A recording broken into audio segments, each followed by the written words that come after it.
suis alors demandé: qui est le plus heureux?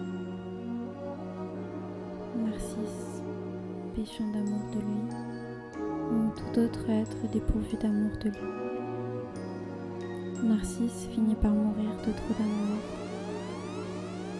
de douleur amoureuse, de trop plein, quoique de trop peu également d'un certain point de vue.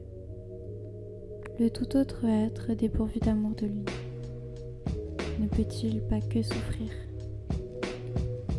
La mort peut ici aussi advenir de trop peu, quoique d'un certain point de vue de trop plein aussi.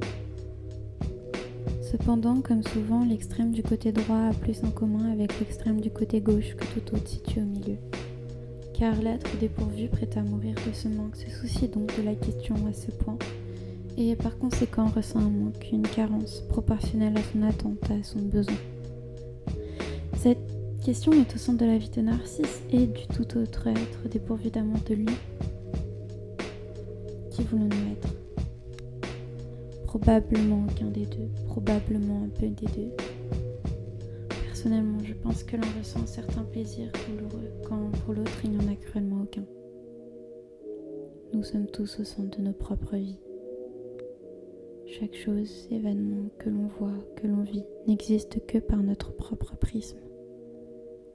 Inévitablement, le rapport au soi, c'est quelque chose de compliqué.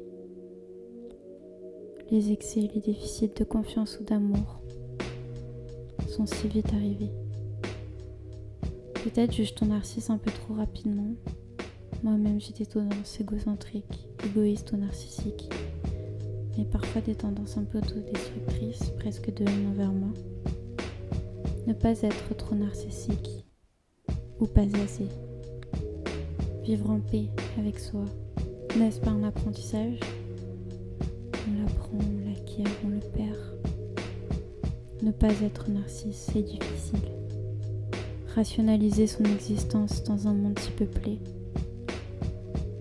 L'humanité porte un genre de fardeau. La conscience de son existence. Nous sommes trop, nous ne sommes rien.